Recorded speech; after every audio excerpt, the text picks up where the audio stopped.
Hi, నా పేరు doctor విజయ మాదిరి, fertility consultant, 49 fertility centres, Banjara hills.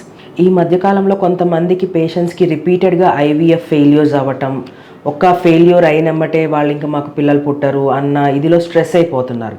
So ఒక్క ఫెయిల్యూర్ లేదంటే 2 ఫెయిల్యూర్స్ అయ్యి ఉంటే ఐవీఎఫ్లో మనం ఎక్కడ ప్రాబ్లం ఉంది అనేది ఫస్ట్ తెలుసుకొని దాన్ని నెక్స్ట్ సైకిల్లో కరెక్ట్ చేసుకొని ముందుకెళ్తే సక్సెస్ రేట్ చాలా బెటర్ ఉంటుంది అనమాట. సో ఫస్ట్ ఇంపార్టెంట్ థింగ్ వచ్చేసేసి ఎంబ్రియో ఇష్యూస్ ఉంటాయి అన్నమాట కొంతమందికి. ఇప్పుడు మనం ఎంబ్రియోస్ అంటే ఫస్ట్ ఎగ్, వైఫ్ నుంచి ఎగ్, హస్బెండ్ నుంచి స్పర్మ్ తీసుకున్న తర్వాత ఆ రెండు ఇక్సీ చేసిన తర్వాత ఫామ్ అయ్యేదాన్ని బేబీ ఆర్ ఎంబ్రియో అంటాం.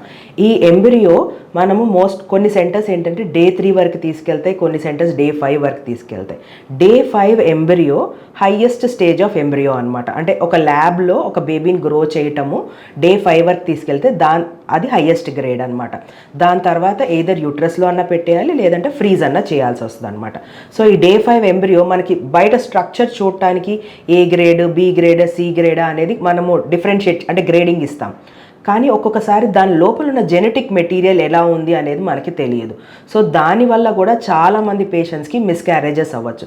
ఇట్లా మీరు ముందు గ్రేడింగ్ ఒకటే చూసుకొని ఎంబ్రియో ట్రాన్స్ఫర్స్ చేసుకుంటే మిస్క్యారేజ్ అయిన వాళ్ళు, లేదంటే అసలు ఇంప్లాంటేషన్ అవ్వని వాళ్ళు నెక్స్ట్ సైకిల్కి వెళ్ళినప్పుడు ప్రీ జెనెటిక్ టెస్టింగ్ చేయించుకుంటే ఆ ఎంబ్రియో గురించి కూడా తెలుస్తుంది. దాని జెనెటిక్ ఏదైనా లోపల జన్యు పదార్థ లోపాలు ఏదైనా ఉందా లేదా అనేది కూడా మనకి తెలుస్తుంది. ఎందుకంటే ఈ జన్యు పదార్థ లోపాల వల్ల కూడా మనకి మిస్క్యారేజెస్ అవ్వటం కానీ ఇంప్లాంటేషన్ జరగకపోవటం కానీ ఉంటుంది అనమాట.